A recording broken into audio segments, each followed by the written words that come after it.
In this next segment, I want to cover some systems information commands that you can run within the Linux terminal. Now, when you have a desktop environment, there are GUI tools that can provide most of the information that I'm going to show you within the command line, but it's a good idea to at least understand how to get this information from the command line. And just to show you the GUI version of kind of what I'm going to show you from the command line, I just wanted to open it up right fast. You can basically go hit the activities and then you can search in here for a system, and you should bring up the system monitor. And like I said, this will give you a lot of information. So this is the system processes that are running on the system. And this is similar to opening up the computer management on Windows systems. But you can see your resource information as well, file system information as well. So hard drives and all that good stuff. Now I'm going to show you how to look at all this information from the command line, because all this information is pulled from some of the folders that I actually showed you within the Linux file system. And it's just put in a graphical user interface so you guys can see it a little bit better. But you can easily do the exact same thing from the command line, which I will go down and show you now. So let's go down and close this and open up the terminal. And let's zoom in again. And sorry, I closed it, but I need to show you guys the GUI version of the commands I'm about to show you. Now let's start off with a couple basic commands. Like for instance, I want to show you guys uptime. So we could type man uptime just to show it to you, but it basically tells you how long the system has been running. So let's quit that and let's run uptime and press enter, and that's basically the information that it gives you. It gives you the time that the system has been up, as well as the amount of users and the load average of the CPU, which is some of the information that's pulled into that system monitor. Now the next command I wanted to show you guys is the free command, and this deals with memory. So we could type man and then free and press enter. And as you can see, it says displays amount of free and used memory in the system. So we could press Q for quit and run free. All I'm gonna do is just run the basic command, but it gives you this information for the memory usage on your system. And like I said, I just kind of wanted to show you guys a high overview or the base level of what the command is used for, because a lot of these commands are used by systems administrators, because when you're running a server, you don't have a graphical interface. You have to do everything from the command line. And I don't want to make this course too advanced. I just want to touch on some of these commands because it will definitely help you when you start going for Linux certifications. Now, the next command I wanted to show you guys is the PS command. And this command will display Linux processes that are currently going on. It's simply a snapshot. So it won't refresh. It'll just pull in what's currently happening at the moment on the Linux operating system as far as processes that are running on the system. So the first thing, let me open up the man page for the PS command just so you can see that it does have a man page as well as some detailed description on how to use it. But the basic way I typically run it is PS and then -A. This is the only way I think you should actually run it. And like I said, this is just a snapshot of all the processes. So let's say you need to kill a process, because occasionally that happens. You need to go in and kill a process. Well, this is the process ID right here. That number that shows the process ID. So you can actually kill a process if you need to via the command line. I won't show you guys how to do that, but that's something you may have to do in the future once you get a little bit more familiar with using the operating system. Now let's get into some hard drive or hard disk commands that I wanted to show you guys from the command line.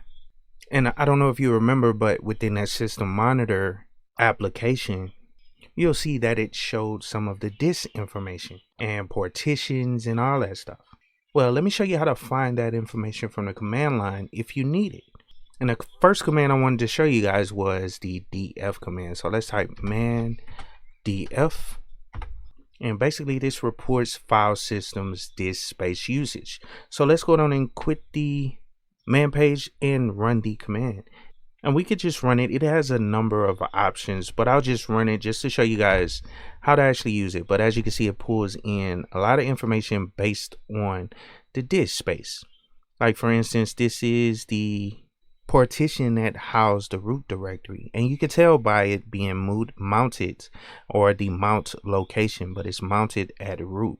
So that pretty much holds the operating system right there. And just to make the information look a little bit better so you can understand it, because it's kind of hard to read this stuff in bytes, well, there is an option just like I showed you on other commands, but it's -H for human readable, and that'll basically give you the sizes in a readable format. And as you can see, that breaks it out right there. So as you can see, the full size is 30 gigabytes, and the operating system is taking up about 9 gigabytes, and you have 21 gigabytes available, and so 31% is actually taken up. But this is a lot of great information you can get about hard drives and hard disks and partitions that are connected to your Linux operating system. Now let's clear right fast, because I want to show you guys another command, and it's called fdisk. So let's type man fdisk and press enter. And as you can see, you can manipulate disk partition tables. Now this is a great command, but just to pull information about your partitions, you want to run the -L option, which is represented right here. So that's the way we're going to run it. That's typically how I pull information that I'm trying to see about partitions on the system. So fdisk -L and press enter. And it may not work because you need permissions, and this is where the sudo command actually comes in on. And I'll still cover that sudo command in the next segment, but I'll just run it so you guys can kind of see. But I really want to explain what sudo is actually used for and the purpose of the actual program. But sudo and then fdisk -L and press enter, and it should ask us for our user account password, or our sudo password, so to speak. And this gives you a little bit more information about all the partitions on the system. And as you can see right here, this is our main hard drive again, a VDA 32 gig, and it breaks out all the different partitions as well as the partition types and the sizes and all that good information about the disk. Now let me clear it, because I wanted to show you one more command that I think is beneficial for you guys to actually learn or check out. But let's type man, and then there's another one called LSBlock, and let's press enter. And as you can see, it lists block devices. So let's press Q and actually run the command. So let's go LSBlock and see the results that actually comes up. And as you can see, it gives you a little bit more information, but as you can see, it breaks it down a little further. It shows you the boot locations of pretty much everything, or the mount points, which it did using the other command. But this is just another command that can help you while you're trying to check on disks that are connected to the system. And I know you guys are probably wondering, what are these loopbacks? Just ignore them.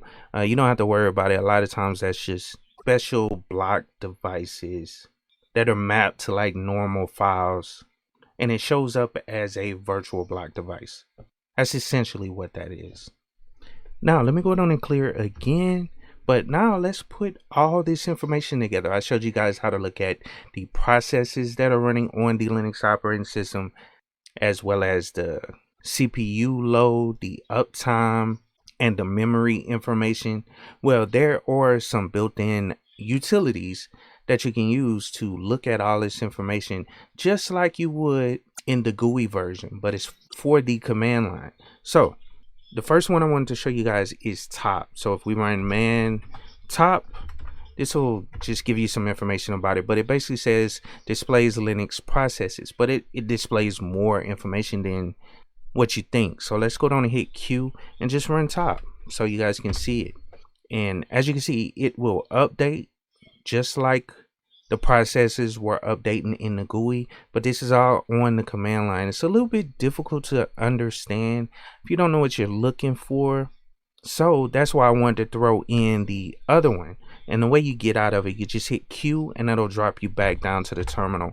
But let's clear again and let's run man HTOP. And I'm 100% sure this application is stored on here, and it might not have a manual, but I'm sure this application is on here. But so let's go on and install it right fast, because I want you guys to actually see it, because there are some utilities that have gotten a facelift.